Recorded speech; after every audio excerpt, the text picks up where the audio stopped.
Waalaikumsalam warahmatullahi wabarakatuh. Ya, selamat siang Bapak Ibu Guru. Mohon maaf mengganggu waktunya. Saya ucapkan terima kasih karena sudah bersedia hadir di acara diseminasi penyebaran budaya positif. Sebelumnya, izinkan saya memperkenalkan diri. Nanti saya dan rekan saya Bapak Asep akan mempresentasikan tentang budaya positif. Saya sendiri adalah Ustazah Yaningsi dari SMP Negeri 1 Cimanggung. Oke, yang akan kita bahas hari ini ada beberapa. Yang pertama tentang paradigma belajar, disiplin positif, nilai-nilai kebajikan, kebutuhan dasar manusia, motivasi perilaku manusia, posisi kontrol guru, keyakinan kelas, dan segitiga restitusi. Nah, dari ke-8 ini kita akan kupas satu persatu, mulai dari paradigma belajar.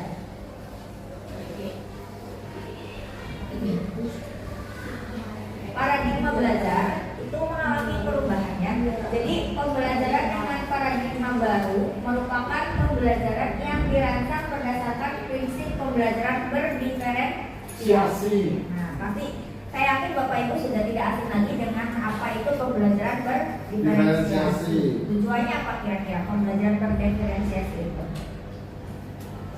Untuk membuat kesatuan. Membuat siswa ya, tepuk tangan. Ya, karena kita sadar betul bahwa kemampuan murid kita berbeda-beda. Maka kita tidak bisa memaksakan murid yang suka menggambar harus bisa hitungan misalnya. Makanya ada yang namanya istilah pembelajaran berdiferensiasi, yaitu pembelajaran yang mewadahi macam-macam karakteristik dan kemampuan murid kita.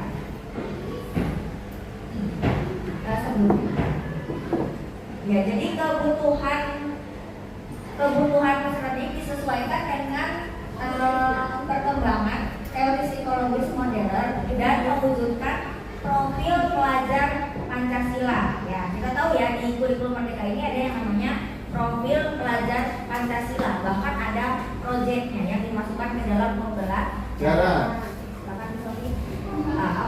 Sekilas mengingatkan kembali ya, apa itu profil pelajar Pancasila. Jadi profil pelajar Pancasila itu ada berapa dimensi? Ada 6 dimensi. Yang pertama apa? Beriman dan bertakwa kepada Yang Maha Esa. Iya. Ya, yang pertama adalah beriman dan bertakwa kepada Tuhan Yang Maha Esa serta berakhlak mulia. Yang kedua ada kebinekaan global, gotong royong, kreatif, benar, kritis, dan mandiri. Nah, itu kan ada lagunya ya? Ada. Coba kita nyanyikan bersama lagu dimensi profil pelajar Pancasila. Ya, saya ingatkan kembali ya. Pelajar Pancasila beriman dan bertakwa dan berakhlak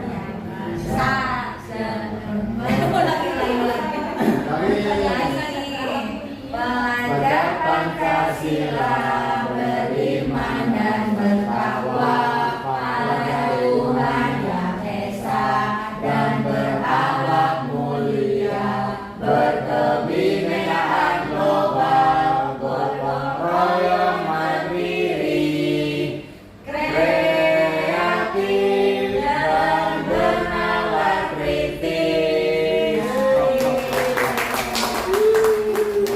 Jadi lagu itu boleh kita kenalkan saat pembelajaran kepada siswa supaya memancing motivasi anak siswa dan menciptakan suasana belajar yang menyenangkan.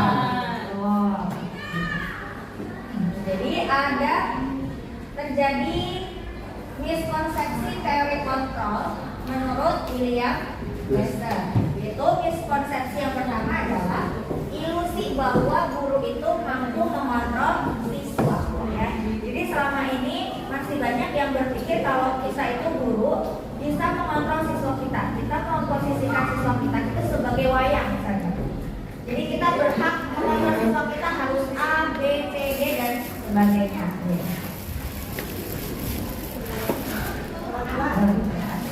Ya, terus yang kedua adalah ilusi bahwa kritik akan membuat orang merasa bersalah dan dapat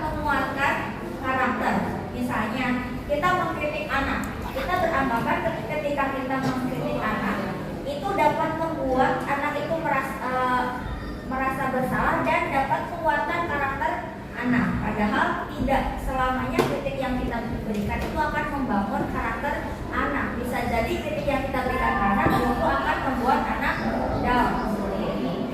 Lalu miskonsepsi yang ketiga adalah ilusi bahwa semua penguatan positif, efektif dan bermanfaat. Misalnya kita menghadapi anak, kita sudah menasihati anak dengan berbagai macam cara, belum tentu cara itu efektif. Nah, mungkin tidak selamanya anak itu harus dikasih penguatan yang positif. Boleh juga dikasih punishment atau sebagai konsekuensi dari perbuatannya yang real.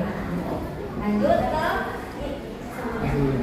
ilusi bahwa orang dewasa memiliki hak untuk memaksa. Nah, itu yang sering terjadi. Masih ada namanya senioritas dan junioritas, terutama di Indonesia, yaitu masih sangat kental. Nah, kita sebagai guru juga kadang merasa karena kita lebih dalam tanda kutip tua, ya, merasa lebih dewasa daripada anak, sehingga kita seringkali memaksa kehendak kita kepada anak tersebut.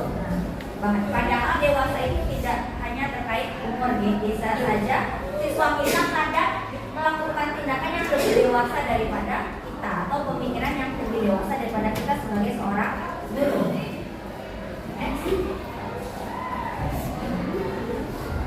Nah, pada akhir-akhir ini maka dirubahlah paradigma yang awalnya stimulus dan respon menjadi ke teori kontrol. Kalau stimulus dan respon itu tahu ya, stimulus itu seperti misalnya kita kalau dikagetin, stimulusnya kita dikagetin, berarti responnya kita kaget gitu ya. Atau misalnya stimulusnya saya cubit Pak Lilik, nanti Pak Lilik responnya seperti apa, beda ya. Misal Pak Lilik nanti responnya marah, atau jubit balik, kan beda dari stimulus respon. Terus bedanya apa antara stimulus respon dan teori kontrol? Di sini bisa dilihat ya. Pakai itu boleh, tapi kalau di teori stimulus respon, semua orang melihat hal yang sama, jadi punya persepsi yang sama, dianggap punya persepsi yang sama. Sementara di teori kontrol, setiap orang memiliki gambaran yang berbeda. Saya contohkan ya. Misalnya saya memegang apa ini, botol minum. Coba saya tanya Pak Lilik, terlihat seperti apa botol ini? Atau coba kami deskripsikan satu kata tentang botol ini. Berbentuk tabung. Kalau Bu Am, warnanya oranye. Bu Kiki, tentang botol ini. Isinya air setengah. Ya. Jadi satu botol yang sama dilihat atau digambarkan dengan berbeda-beda oleh setiap orang. Tadi Pak Lilik melihat bentuknya tabung, Bukan melihat warnanya, yaitu oranye. Bu Kiki melihat dari segi isinya. Sama ya, jadi semua orang punya gambaran yang berbeda. Lalu perbedaan yang selanjutnya adalah perilaku buruk dilihat sebagai suatu kesalahan, itu di teori stimulus respon. Sementara di teori kontrol, semua perilaku memiliki tujuan. Misal, kita mendapati anak didik kita telat masuk ke sekolah misalnya. Biasanya kan kita langsung ngejudge ya, anak itu telat berarti dia tidak disiplin. Padahal kita belum tanya kenapa si anak tersebut telat. Bisa jadi si anak tersebut telat karena menolak orang tuanya dulu misalnya, atau dia di perjalanan mengalami insiden, misalnya kecelakaan dan lain-lain. Nah, itu ya. Jadi tidak semua tindakan itu dilihat sebagai suatu kesalahan, tindakan buruk itu. Ya, nanti Pak Asep sesi 2 di penjelasannya. Terus dari stimulus respon meyakini bahwa saya bisa mengontrol orang lain. Sementara teori kontrol adalah Anda tidak bisa mengontrol orang lain. Contohnya ya, anggaplah misalnya Pak Asep itu seorang perokok gitu ya. Anggap saja. Anggap Pak Asep seorang perokok. Apakah kita bisa mengontrol Pak Asep? Kita memberitahu Pak Asep berhenti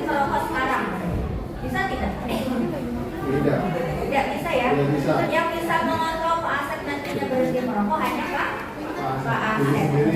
Diri sendiri yang bisa mengontrol. Sama seperti anak, misalnya kita kan seringnya melarang anak ya. Anak jangan buang sampah sembarangan. Itu bagus sebenarnya.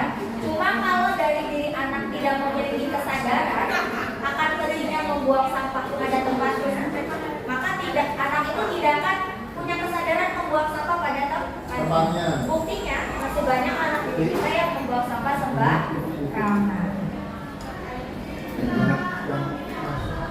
Terus selanjutnya adalah model berpikir menang kalah. Kalau teori kontrol itu model berpikirnya menang. Nah, jadi win-win solution yang dicari seperti itu ya. Tidak ada yang menang atau tidak ada yang kalah, semuanya menang. Misalnya tadi saat kita menghadapi anak yang membuat kesalahan atau melanggar peraturan, terus kita menasihati anak gitu ya. Jadi kita tidak merasa kalah ketika kita tidak memberi hukuman ke anak atas kesalahannya gitu ya. Itu kita berhasil ketika kita menghadapi anak yang memiliki kesalahan, terus si anak tersebut sadar akan kesalahan itu dan memberikan solusi atas apa yang dia lakukan sendiri gitu. Lanjut. Nah, lanjut ke topik yang kedua, yaitu tentang disiplin. Nah, saya yakin Bapak Ibu sudah sering mendengar apa makna dari atau mendengar kata disiplin ya. Disiplin saya diartikan dengan apa? Biasanya rajin, mematuhi aturan, ya, tertib dan lain-lain ya. Sementara menurut Diana Grossen, disiplin berasal dari bahasa Latinnya, itu disiplina yang berarti belajar, atau berasal dari kata yang sama yaitu disciple atau murid atau pengikut.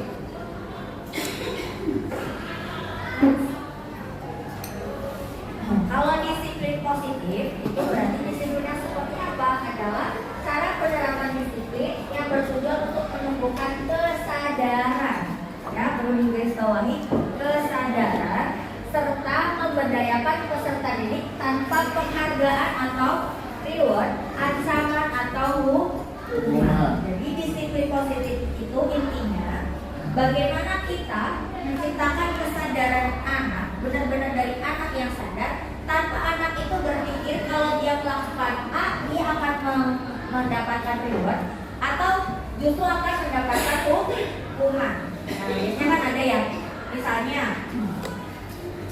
saya gitu ya, saya berpakaian rapi ke sekolah, misal tujuannya, yang betul kan tujuannya untuk kesadaran diri ya, karena untuk menghargai diri sendiri.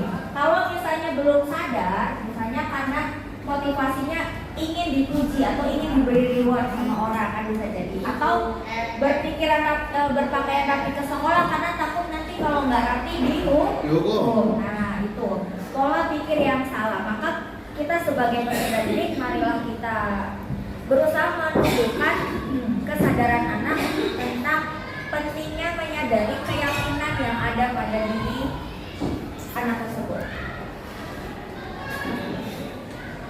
Nah, tujuan dari disiplin adalah menanamkan motivasi kepada siswa agar mereka menjadi orang yang mereka inginkan dan menghargai diri sendiri. Biasanya anak kita itu sebenarnya kurang menghargai diri sendiri. Contohnya tadi, ada anak yang kalau ada sendiri itu tidak lengkap atributnya, berarti itu salah satu dia kurang menghargai dirinya, gitu ya, kurang rapi dan sebagainya. Nah, motivasi yang diharapkan adalah motivasi internal atau motivasi apa? Berasal dari diri sendiri. Berasal dari diri dari dalam. Kalau motivasi eksternal itu dari luar, yang tadi mengharap imbalan, mengharap penghargaan atau bahkan takut dihukum. Gitu.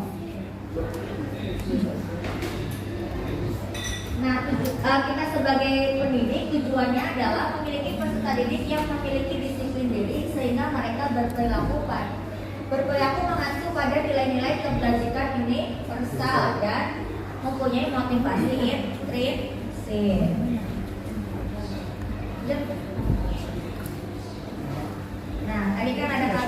nilai-nilai kebajikan, ya berarti nilai-nilai yang positif, ya. Nilai kebajikan adalah nilai yang disepakati bersama terlepas dari suku bangsa, agama maupun latar belakangnya. Nah, nilai kebajikan kalau dilihat dari profil pelajar Pancasila tadi sudah ada 6 ya, beriman dan bertakwa kepada Tuhan Yang Maha Esa dan berlaku mulia, berkebinekaan global, gotong royong, mandiri, kritis, dan kreatif gitu ya. Terus kalau menurut IBO-PYP itu ada toleransi, rasa hormat, integritas, mandiri, menghargai, antusias, empati, keinginawan, kreativitas, kerjasama, percaya diri, dan komitmen. Terus kalau dari segi keterampilan hidup ada dapat dipercaya, lurus hati, pendengar yang aktif, tidak merendahkan orang lain dan memberikan yang terbaik dari diri.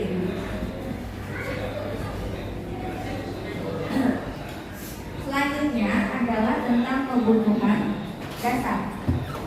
Nah, unsur-unsur yang kebutuhan dasar adalah unsur-unsur yang dibutuhkan manusia dalam mempertahankan keseimbangan fisiologis maupun psikologis. Fisiologis berarti kebutuhan tentang apa? Tubuh badan. Tubuh ya, badan atau raga.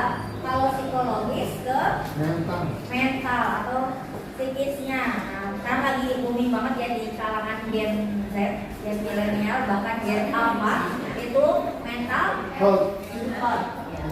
Jadi dikit-dikit merasa tersakiti, gitu ya, mentalnya paling breakdown. Nah itu bertujuan untuk mempertahankan kehidupan maupun kesehatan. Jadi selain harus sehat jiwanya, harus juga sehat raganya. Ya. Jangan salah satu kan kita nanti repot ya. Misalnya kita fisiknya sehat tapi jiwanya tadi mentalnya terganggu. Nah, jadi orang gila yang di jalanan kan pada sehat-sehat gitu ya. Makan dari tong sampah, sehat-sehat aja ya, nggak sakit perut, nggak tabel dan lain-lain. Atau dibalik, jiwanya sehat, badannya sakit gitu ya. Kita pikirannya masih orang normal gitu ya, masih waras, tapi tubuh kita sakit misalnya dikit-dikit encok ya, dikit-dikit pegel misalnya gitu ya. Nah itu. Nah 5 kebutuhan dasar manusia itu ada 5 ya kebutuhan dasar manusia. Yang pertama adalah kebutuhan untuk bertahan hidup. Pasti semua orang, frustasinya orang, saya yakin punya naluri untuk mempertahankan hidupnya. Contoh nih ya, apa yang akan dilakukan Pak Lili kalau tiba-tiba ada orang yang mau nyolok matanya? Respon. Nah, mungkin. Dan atau kita pasti mata kita makan diri sendiri ya. Nah, itu salah satu contoh kecil bahwa manusia itu pasti punya rasa untuk mempertahankan hidupnya. Terus rasa kasih sayang dan diterima ya. Semua orang pasti membutuhkan kasih sayang. Kasih sayang dari mana saja ya. Kasih sayang dari istri, suami, anak, teman, keluarga dan lain. Kemudian kebutuhan akan penguasaan harga diri, kemudian keinginan untuk dianggap memimpin, berprestasi, diakui dan didengar. Yang paling gampang itu didengar ya, semua orang ingin didengar, tapi kadang susah untuk mendengar. Nah terus kebutuhan yang keempat adalah kebutuhan untuk bebas. Nah jadi secara tidak sadar kita tuh sebenarnya punya rasa ingin bebas, tidak ingin dikekang. Itu memiliki pilihan, mencoba hal baru dan mengendalikan arah diri sendiri. Kemudian memiliki kebutuhan kesenangan. Senang itu bisa dari bermain, humor, antusiasme, dan tertawa. Biasanya untuk menjaga mental yang sehat kita harus senang terlebih dahulu. Nah, motivasi perilaku manusia. Nah, perilaku yang sudah kita bahas tadi ada motivasinya ya. Jadi motivasi itu adalah sesuatu untuk mendapatkan tujuan guna memenuhi kebutuhan tadi, 5 kebutuhan dasar ya. Kita pasti punya motivasi. Contohnya tadi kebutuhan akan kesenangan, kita healing ya. Healing kemana? Nah, tujuannya healing itu apa misalnya? Misalnya tadi untuk memperbaiki mental yang down gitu ya.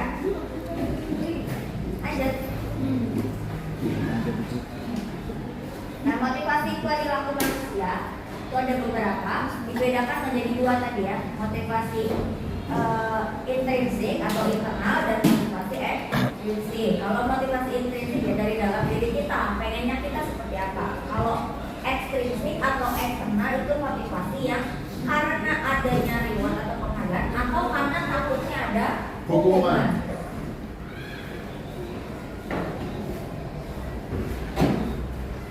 Oke, sekian pemaparan dari saya dari 4 topik yang sudah dipaparkan. Semoga ada gambaran. Jadi mari kita sebagai pendidik atau sebagai guru kita berusaha untuk menciptakan kesadaran murid agar murid itu punya motivasi intrinsik, nah untuk memenuhi kebutuhan dasar dirinya sendiri seperti itu ya. Pemaparan selanjutnya akan dilanjutkan oleh rekan saya Bapak Asep. Kepada Bapak Asep dipersilakan.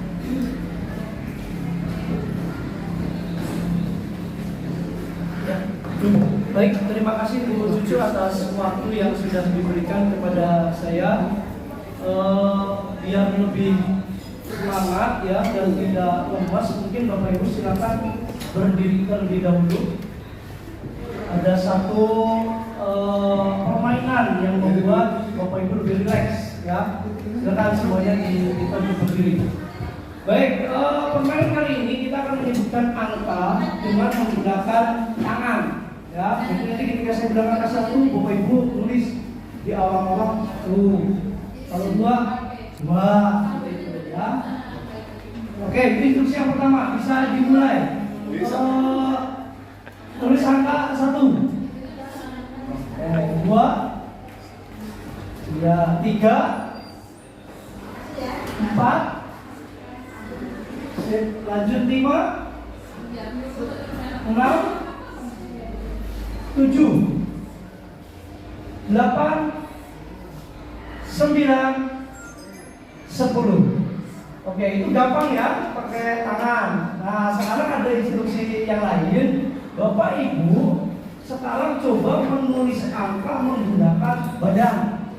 Nah, jadi silakan nanti kalau angka 1 ya berarti berdiri sambil nulis, pokoknya pakai badan digerak-gerakan biar lebih fresh ya. Kalau 2 ya silakan bergoyang kanan kiri atau ke kanan dulu silakan ya. Yang penting menggunakan anggota badan. Bisa dimengerti ya? Coba satu kali dulu. Oke, misal 1 ini ya, 2. Ya seperti itu. Silakan diperagakan sesuai ekspresi Bapak Ibu. Oke, kita mulai ya. Wandi silakan mengikuti. Oke, kita mulai ya. 1. Oke. 2. Iya. 3. Iya, cukup kayak udah keburu. 4. Lagi lebih dibentuk lagi ya angkanya. 5. Oke. 6. Iya. 7. 8. 9. Terakhir 10. Iya. Oke, lebih fresh ya.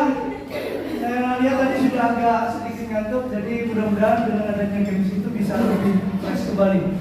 Baik, kita lanjutkan materi yang selanjutnya adalah perbedaan hukuman, konsekuensi dan restitusi. Mungkin istilah ini terutama yang hukuman dan konsekuensi sudah pernah dengar ya.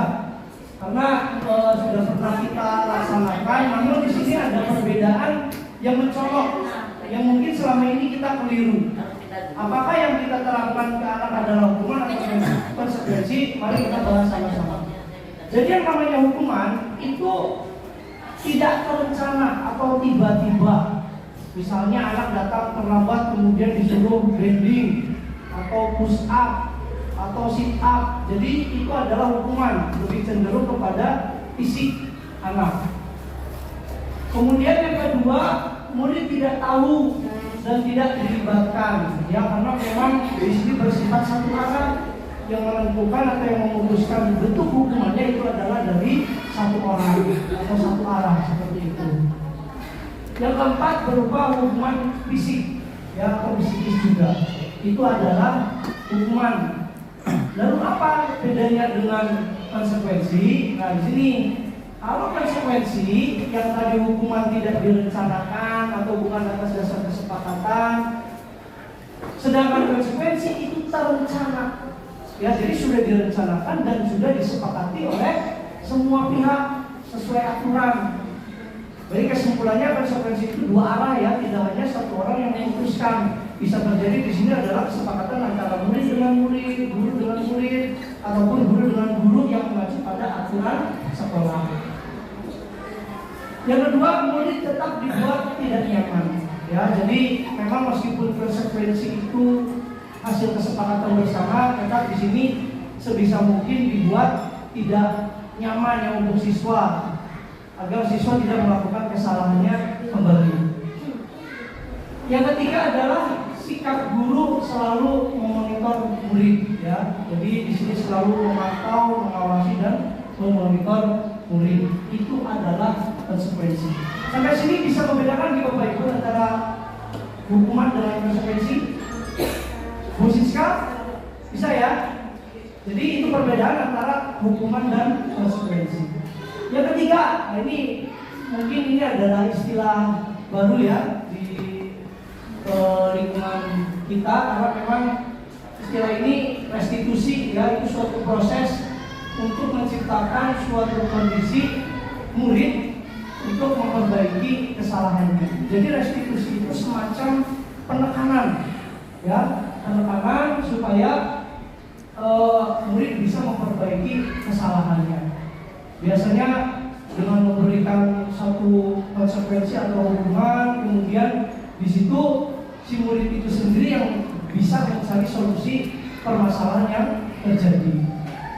Yang kedua, proses kolaboratif yang mengajarkan murid untuk mencari solusi sendiri dan tanggung jawab. Ini seperti yang tadi saya katakan. Jadi yang namanya restitusi itu setelah anak membuat kesalahan, mereka mencari sendiri ya apa sih solusi untuk memperbaiki ke depannya. Di situ seorang guru tetap harus melakukan monitoring. Jadi seperti itu G antara hukuman, konsekuensi dan restitusi. Next. Yang selanjutnya materi yang kelima ya. Ini adalah posisi kontrol guru. Ada 5 posisi kontrol guru yang mana tujuannya adalah membuat siswa menjadi pribadi yang mandiri, merdeka, bertanggung jawab, kemudian atas segala perilaku dan sikapnya, sehingga pada akhirnya dapat menciptakan lingkungan yang positif, aman dan nyaman. Lanjut. Nah, 5 posisi kontrol guru ini nanti sekaligus kita refleksikan ya, kira-kira kita itu ada di posisi kontrol yang mana. Yang pertama adalah penghukum, kemudian yang kedua pembuat rasa bersalah, yang ketiga sebagai teman, yang keempat pemantau, yang kelima manajer. Mari kita satu persatu bahas ya terkait dengan 5 posisi kontrol guru ini. Yang pertama itu adalah posisi penghukum. Ya, misalnya di sini seorang guru menyuruh anak untuk hormat kepada bendera selama 1 jam.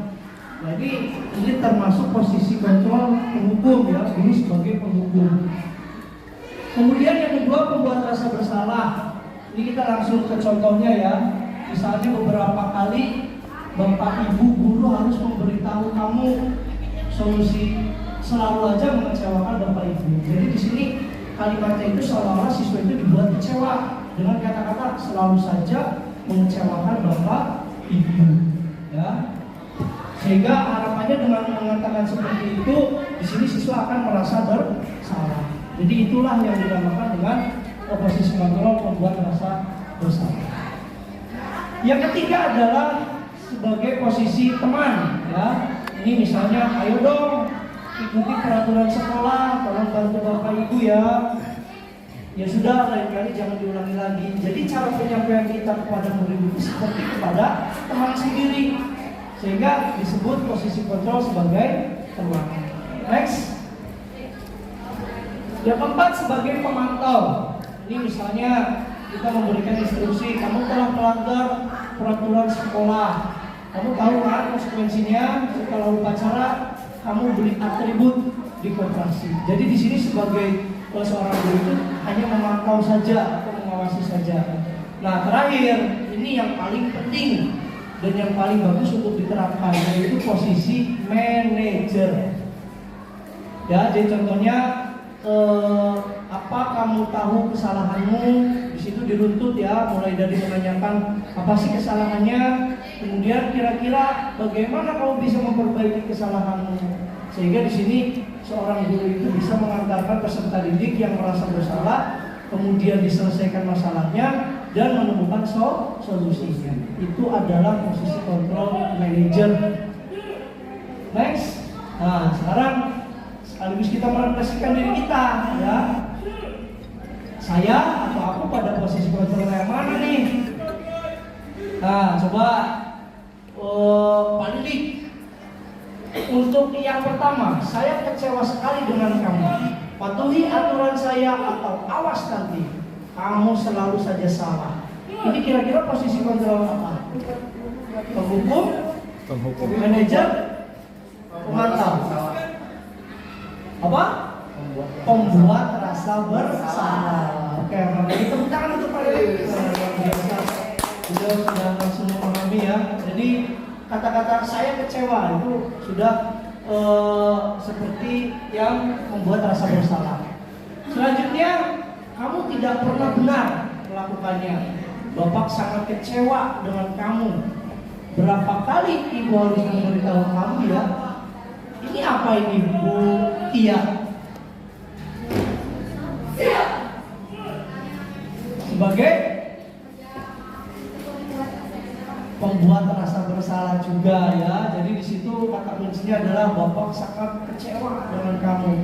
Di situ si guru itu menunjukkan bahwa dia itu kecewa ya, dan membuat si siswa merasa bersalah. Selanjutnya yang ketiga, ayo bantulah demi ibu ya.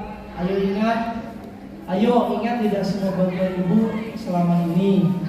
Kemudian Bu Kiki, apa ini Bu kira-kira? Sebagai teman, maka ya dari kalimatnya sudah kelihatan ini seperti ke temannya sendiri. Lanjut yang keempat, kamu telah melanggar peraturan. Apa yang telah kamu lakukan? Bu Yulia, apa ini Bu? Sebagai penghukum. Bagus. Lanjut yang terakhir, apa yang kita yakini? Apa yang kamu yakini? Jika kamu meyakininya, apakah kamu bersedia memperbaikinya? Jika kamu memperbaikinya, hal ini menunjukkan apa tentang dirimu?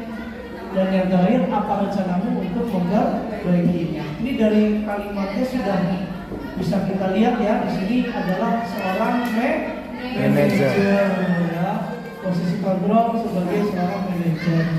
Jadi itu tadi 5 posisi kontrol yang harus kita ketahui sama. Baik, untuk selanjutnya biar lebih paham, ini saya sudah dan Bu Cucu sudah menyiapkan satu contoh pemaparan di YouTube ya. Ini untuk lebih jelas, untuk kita simak sama-sama.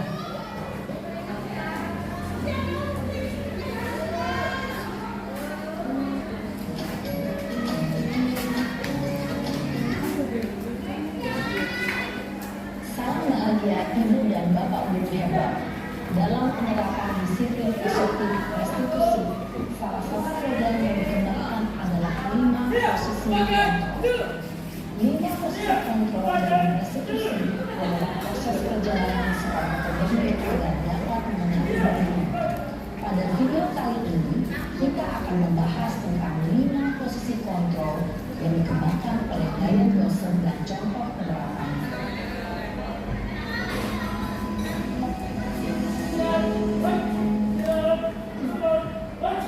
5 posisi kontrol itu adalah 1. Posisi penghukum, 2. Posisi pembuat rasa bersalah, 3. Posisi penang, 4. Posisi pemantau atau monitor, dan 5. Posisi manajer. lebih memahami kelima posisi tersebut, mari kita saksikan kasus Naren yang terlambat hadir 20 menit di sekolah dan melihat bagaimana kelima posisi kontrol dalam menghadapi masalah tersebut.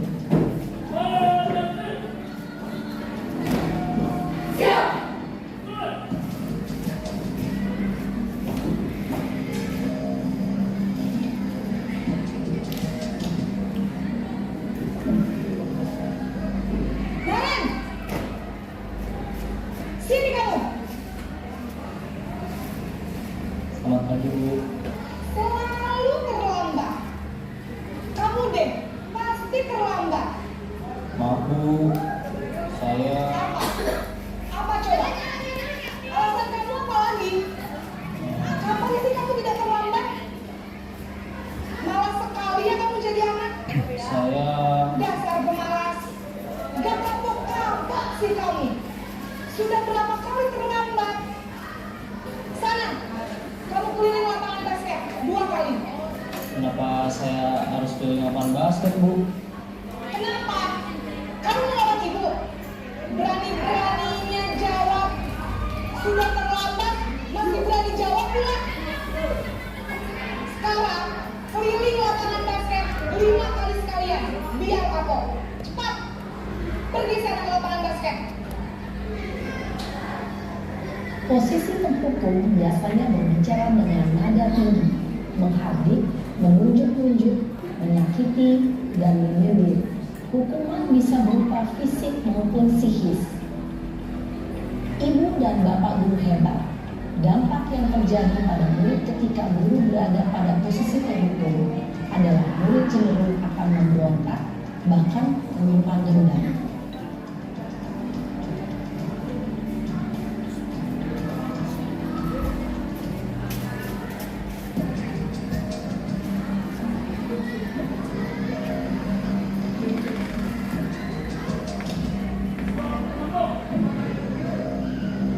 Naren!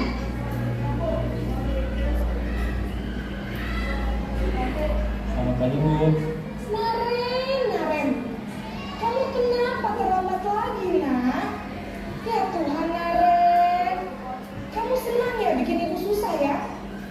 Kalau kamu terlambat lagi, nanti ibu yang ditegur bapak kepala sekolah, nak. Disangka ibu tidak bisa membina kamu. Duh, gimana ini? Maaf, Bu. Duh, Gusti Naren. Kamu suka ya kalau ibu tegur bapak kepala sekolah? Terus, sekarang ibu harus tulis apa ini di buku absen? Ini kamu sudah sering terlambat loh. Ibu harus apa coba? Maaf, Bu. Maaf sekali. Ya sudah, lain kali jangan bikin ibu susah lagi ya nak ya. Ibu tidak akan kuat lagi kalau kamu begini terus. Bisa jantungan kalau ibu tegur bapak kepala sekolah. Sana cepat kelas. Maaf ya, Bu. Maaf sekali. Posisi pembuat rasa bersalah berbicara dengan nada tenang, cenderung lembut.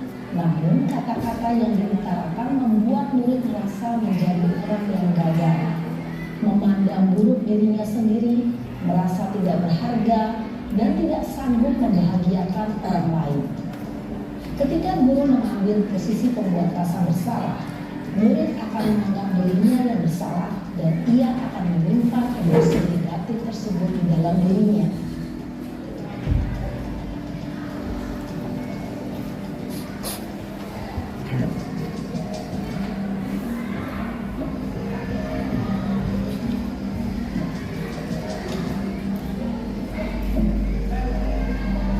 Naren!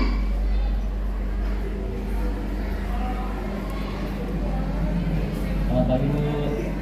Wah, sudah jam berapa ini nak? Terlambat lagi ya sayang. Iya, Bu. Habis ibu saya udah bangunkan saya, Bu. Kamu malah menyalahkan ibu kamu. Kamu bukannya anak yang paling kencang. Kok terlambat sih? Iya, Bu. Saya memang terlambat bangun tadi. Jadi, biarpun saya lari kencang, tetap gak kekenjang Bu. Ya sudah sana, nanti lain kali larinya lebih kenceng lagi ya, biar gak terlambat lagi. Bikin seneng ibu demi ibu, bisa kan? Bisa lah Bu. Ya sudah sana masuk kelas, ibu beresin urusan absen kamu. Kamu ini ada saja.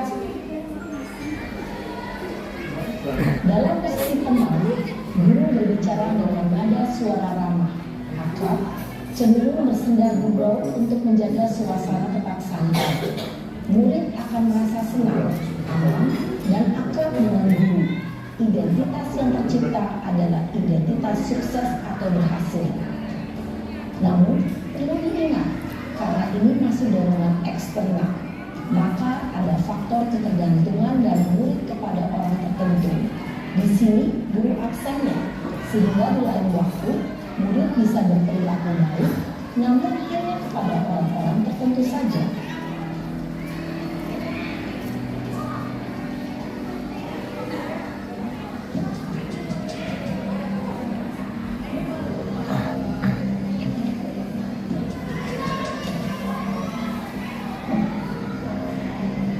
Naren,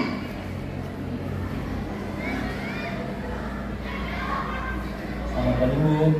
Naren, apa peraturan sekolah kita tentang jam berapa kita harus masuk sekolahnya?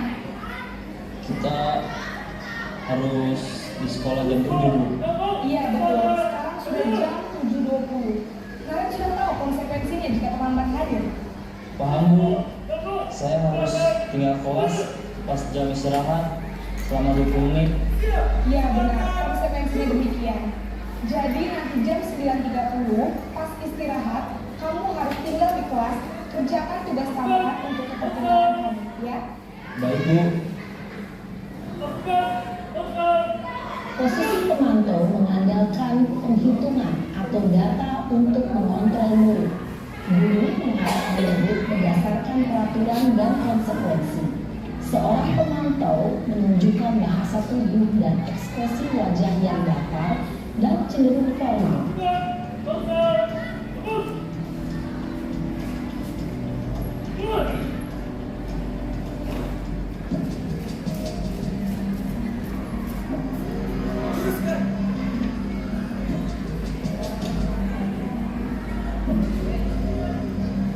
Naren,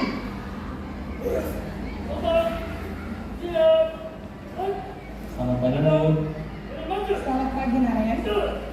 Maaf Bu, saya terlambat. Iya, sekolah masuknya jam 7, sekarang sudah jam 7.20. Jadi sekarang bagaimana ini Naren? Maaf Bu, saya lupa start alarm saya semalam.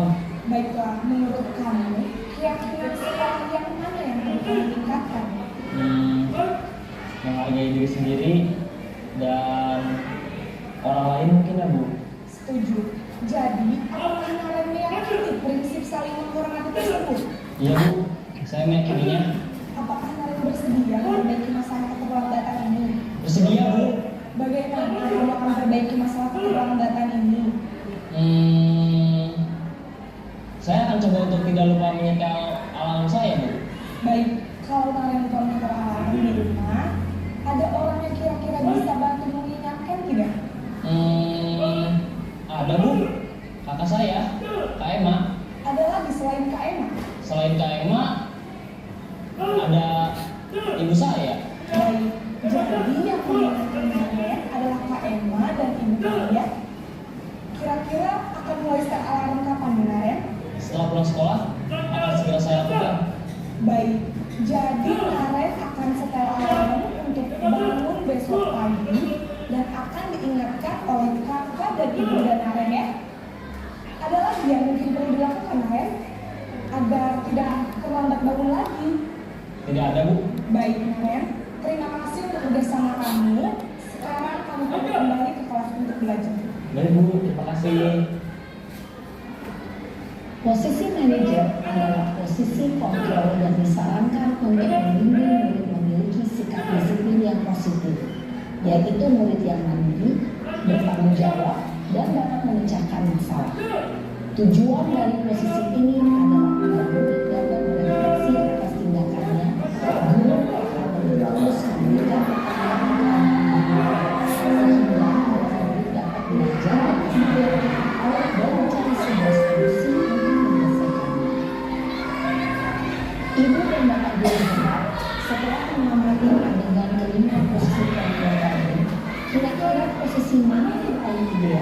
Posisi mana yang dapat menunjang motivasi intrinsik murid? Posisi ideal yang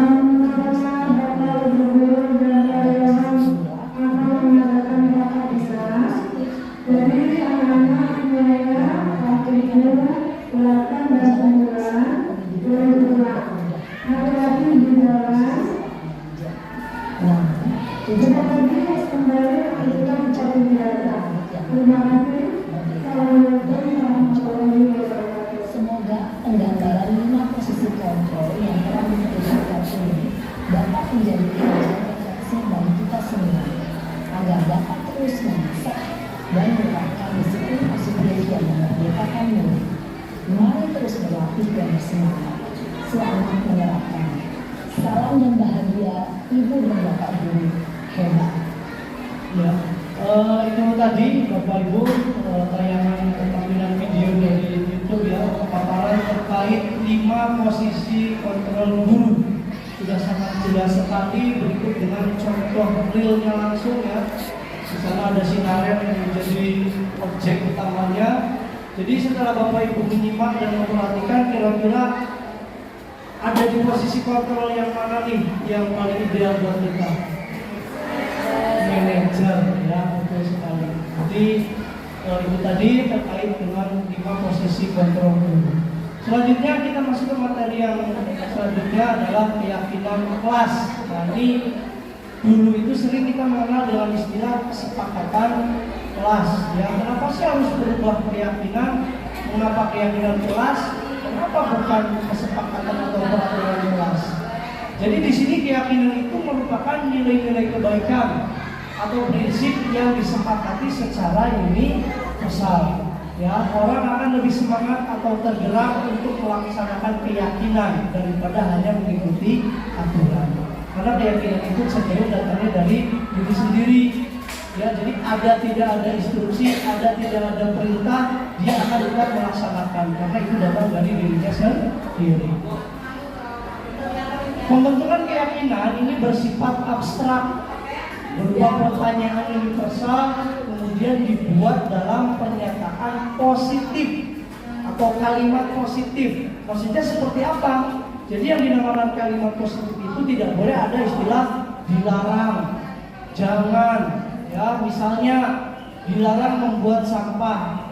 Ini kalau keyakinan kelas itu berubah menjadi buanglah sampah pada tempatnya.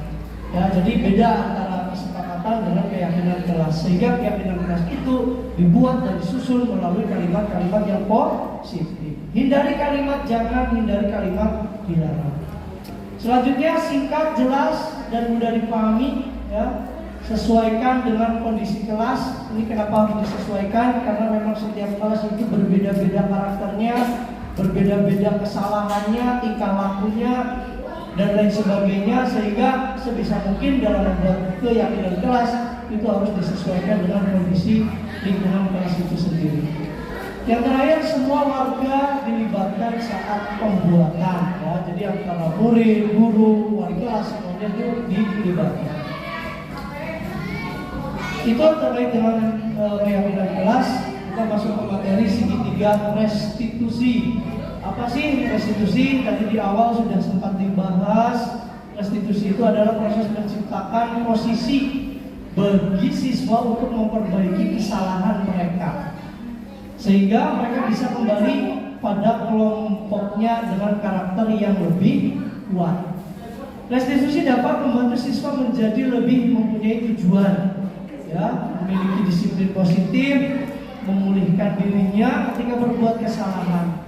Restitusi juga menguntungkan korban dan si pembuat salah. Artinya apa? Jadi di sini terkadang kan ada yang kalah, ada yang menang, ada yang salah, ada yang benar. Pada tahap segitiga restitusi ini dibuat win-win solution, sama-sama menang, sama-sama tidak ada pihak yang dirugikan. Lanjut. Nah, proses segitiga restitusi ini ada 3 tahapan Bapak Ibu.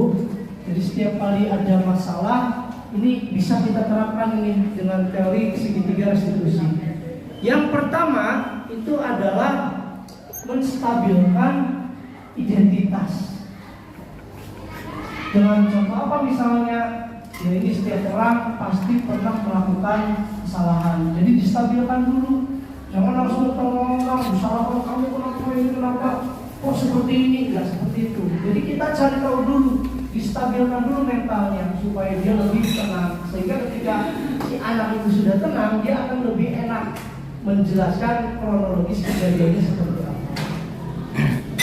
Atau ada lagi kita pada saat di tahap menstabilkan identitas dengan kalimat kamu bukan satu-satunya yang pernah melakukan kesalahan ini. Ya, itu kalimat-kalimat yang bisa diterapkan di tahap menstabilkan identitas. Selanjutnya di tahap yang kedua ini adalah validasi tindakan yang salah. Ya, di sini setelah kita distabilkan baru nih kita cari tahu ya apa sih sebenarnya yang terjadi ya ketika posisi anak sudah tenang. Kalimat yang bisa kita terapkan atau ditanyakan ini misalnya kamu tentu punya alasan mengapa melakukan itu. Ya, ini guru menanyakan, kamu mesti punya alasan mengapa kamu melakukan itu. Atau adakah cara yang lebih efektif untuk mendapatkan apa yang kamu butuhkan? Mungkin ada cara lain seperti itu. Ya, jadi di tahap ini kita mencari tahu kronologis yang sebenarnya terjadi. Terakhir menanyakan keyakinan. Jadi setelah kita menstabilkan, kemudian memvalidasi tindakan, yang terakhir menanyakan keyakinan. Di tahap ini misalnya kita bisa menanyakan keyakinan keras apa yang telah kita sepakati, ya, atau kamu ingin menjadi orang yang seperti apa. Jadi dikait-kaitkan dengan keyakinan kerasnya masing-masing.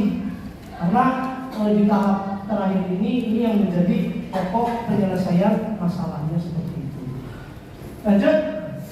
Nah, ini kita bahas satu persatu ya. Jadi tadi di depan sudah saya singgung. Di tahap menstabilkan identitas itu kalimat yang bisa kita tanyakan seperti berbuat salah itu wajar, ya. Tidak ada manusia yang sempurna karena setiap orang mungkin memiliki kesalahan. Kemudian ibu bapak juga pernah mungkin melakukan itu, ya. Atau kamu berhak merasa begitu, atau juga ibu bapak ingin mencari solusi permasalahan ini. Ini adalah tahap menstabilkan identitas. Selanjutnya di tahap kedua, pada tahap validasi tindakan yang salah ini bisa kita menanyakan, padahal kamu bisa melakukan yang lebih buruk dari ini ya. Kemudian kamu pasti punya alasan mengapa melakukan hal itu. Terakhir, kamu boleh mempertahankan sikap itu, tapi kamu harus menambahkan sikap yang baru. Itu adalah kalimat-kalimat yang bisa kita tanyakan di tahap validasi tindakan yang salah. Yang ketiga, menanyakan keyakinan. Nah, di tahap ini apa saja sih yang bisa kita tanyakan kepada siswa untuk menggali informasinya? Yang pertama, apa keyakinan keras kita yang telah kita sepakati? Kemudian apa yang kita percayai sebagai siswa di kelas? Kemudian apa nilai-nilai umum yang telah disepakati? Atau juga bagaimana gambaran kelas ideal menurut kamu? Itu adalah tahapan-tahapan segitiga restitusi. Next.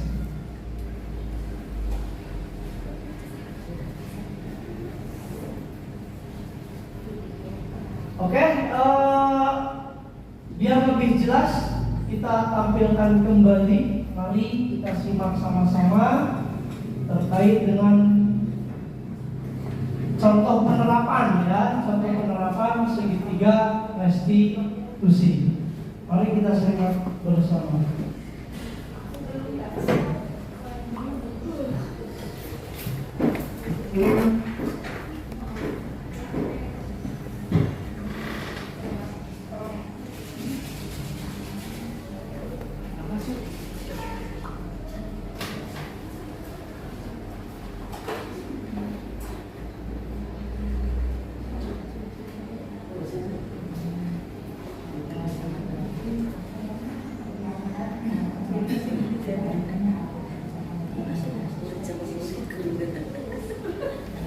Gurunya yang mana?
tadi tayangan video penerapan restitusi yang dilakukan oleh Ibu Cucu ya. Jadi beliau memanggil anak yang membuat kesalahan. Selanjutnya beliau juga menenangkan dulu anak tersebut supaya mau bercerita apa sih sebenarnya yang terjadi. Lalu dia menanyakan keyakinan keras apa yang dilanggar, dan di akhir Ibu Cucu juga meminta si anak tersebut kira-kira kedepannya mau seperti apa nih supaya kamu tidak mengulangi kesalahan yang sama. Jadi itulah penerapan segitiga restitusi yang mungkin bisa diterapkan oleh Bapak Ibu semuanya ketika mengalami atau menemukan siswa-siswi kita yang mengalami kesalahan seperti itu. Itu saja dari saya yang bisa saya sampaikan. Mudah-mudahan bisa bermanfaat untuk Bapak Ibu semuanya. Di akhir sebelum saya tutup, waktu dan tempat saya berikan lagi kepada Ibu Cucu rekan saya. Ya, baik, tadi sudah dipaparkan semua topik yang akan tadi sudah saya paparkan. Ada 8 topik ya, dari mulai paradigma berpikir sampai ke segitiga restitusi. Bagaimana Bapak Ibu, apakah sudah ada sedikit gambaran tentang budaya positif? Semoga dari gambaran yang sudah ada kita mampu mengimplementasikannya. Kita berkolaborasi bersama untuk menciptakan lingkungan sekolah dengan budaya positif seperti itu. Oke, karena sudah lelah duduk, boleh berdiri dulu Bapak Ibu. Oke, saya akan juga depan. Jangan lupa Ibu berdiri semuanya. Bisa berdiri. Ayo,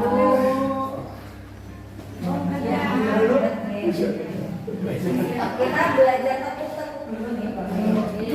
Tepuk 1, tepuk 2, tepuk 1, tepuk 2, tepuk 1, tepuk 1, tepuk 2, tepuk 1, tepuk 1. Apa tadi? 1. Lagi ya. Yang tepuk hanya tepuk 1 atau tepuk 2. Tepuk 2.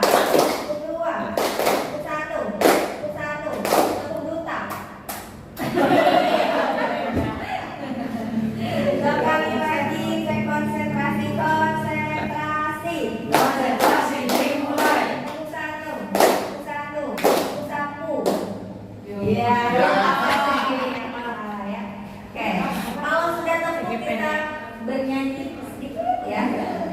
Saya terinspirasi dari kakak pembina pramukanya. Dari lagunya ini. Yang satu anak pergi potong lalang. Satu anak pergi sama kambing, pergi potong lalang. Coba mungkin bisa ditampilkan tulisannya di uang saja. Jadi nanti kita bisa mundur, misalnya dari 5 anak pergi, jadi 5 anak pergi potong lalang. Terus kita itu mundur 5, 4, 3, 2, 1 anak pergi sama kambing, pergi potong lalang. Ya. 1 anak pergi potong lalang.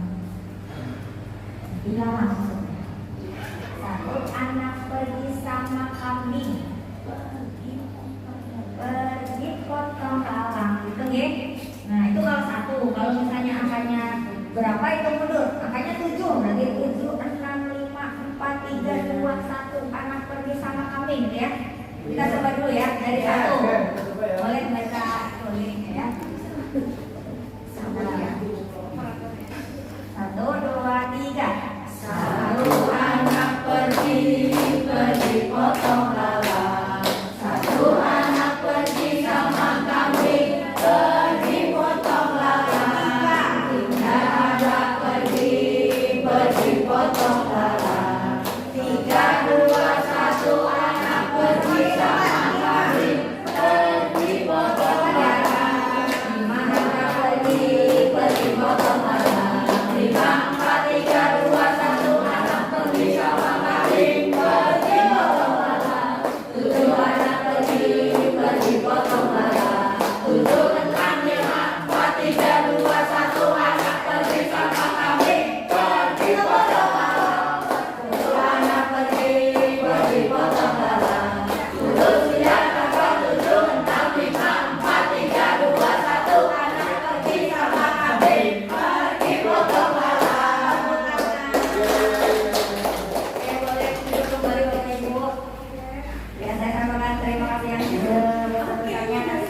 partisipasinya dalam mengikuti diskriminasi ini. Intinya saya dan Pak Asep ingin menyebarkan pemahaman kita berdua yang mungkin lebih tahunya duluan supaya nanti Bapak Ibu juga jadi tahu, jadi memahami, memaknai dan bersama-sama berkolaborasi untuk menciptakan budaya yang positif di sekolah kita ini di SMA Negeri 1 Cimanggu. Jadi itu saja yang mau tambahkan Pak Asep. Sekali lagi ucapan terima kasih saya sampaikan dan khusus kepada Bapak Ibu yang sudah bersedia menyampaikan waktunya di sela-sela kesibukan Bapak Ibu. Semoga apa yang sudah dilakukan ini bisa bermanfaat untuk kita semuanya. Terima kasih. Sekian, wassalamualaikum warahmatullahi wabarakatuh. Waalaikumsalam.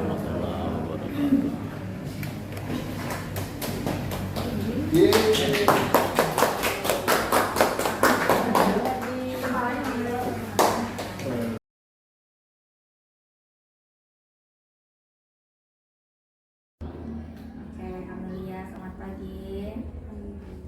Kamelia, Ibu lihat akhir-akhir ini kamu sering kelihatan buru-buru ya nyampe sekolah, itu kenapa? Karena rumahnya jauh. Telat ya? Telat, itu sering terjadi telat itu? Apa telat berarti apa ya? Ketika kamu telat punya alasan ya? Coba alasannya apa ketika kamu terlambat itu? Kenapa? Tadi yang sudah disampaikan. Rumahnya jauh. Terus kesini naik apa? Naik bis. Nah, menurut kamu dengan tadi telat, terus alasannya rumahnya jauh, sudah melanggar kesepakatan kelas belum? Sudah. Apa kesepakatan kelas yang sudah kamu langgar? Datang terlambat. Harusnya kalau ke sekolah datangnya gimana? Lebih awal tepat waktu. Nah, berarti untuk mengantisipasi besok-besok supaya kamu tidak terlambat lagi gimana? Kamu lebih pagi, terus?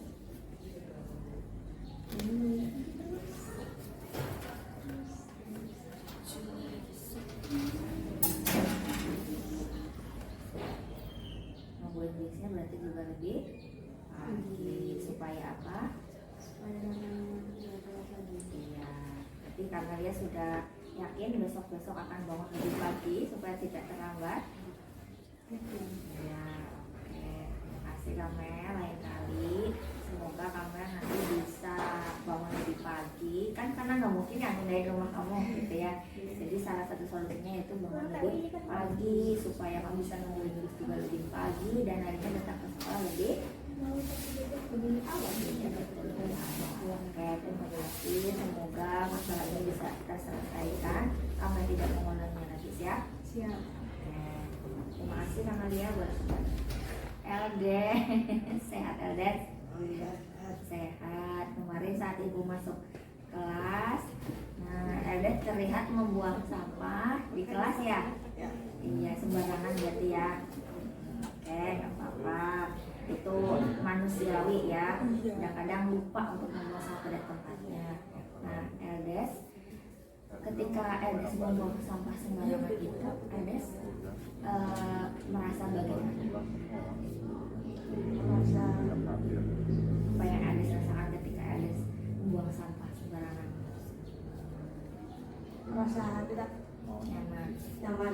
Tidak nyaman. Tidak nyamannya karena Eldes sudah melanggar kesepakatan kelas, betul? Ya. Kesepakatan kelas apa yang sudah Eldes langgar berarti ini? Membuang sampah sembarangan. Harusnya membuang sampah itu di mana, Des? Di tong sampah. Di tong sampah. Nah, coba Ibu pengen tahu kenapa Eldes suka membuang sampahnya sembarangan? Karena jarak ke tong sampah terlalu jauh. Jarak ke tong sampahnya terlalu jauh. Terus Eldes males jalan gitu ke sana. Nah, jadi Eldes buang sampahnya di mana biasanya? Di laci. Di laci. Nah, hal itu bagus nggak menurut Eldes? Enggak. Enggak. Harusnya sebagai siswa harus membuang sampahnya di mana? Di tempatnya. Di tempatnya, betul. Nah, terus menurut Eldes nih dari yang sudah Eldes lakukan, Eldes kan tadi sebenarnya sudah merasa tidak nyaman ya. Nah, Eldes itu ada nggak pemikiran dari Eldes gimana caranya biar Eldes tidak buang sampah lagi sembarangan gitu? Gimana caranya? Coba. Melawan rasa malas itu. Terus ada lagi? Nggak ada. Nah, mau ibu kasih solusi satu lagi?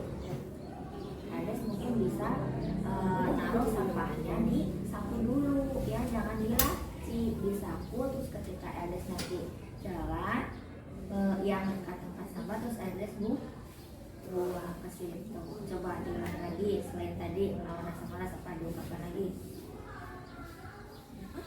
Sampahnya kumpulin dulu, Kumpulin dulu, terus baru membuangnya ketika jalan. kita jalan-jalan dekat tong sampah. Betul. Oke, terima kasih Ades. Ibu mau tanya sekali lagi, mau diulangi tidak membuang sampah sembarangan? Ya. Tidak, janji ya. Oke, terima kasih. Sekarang boleh kembali ke kelas ya. Sini. Ya.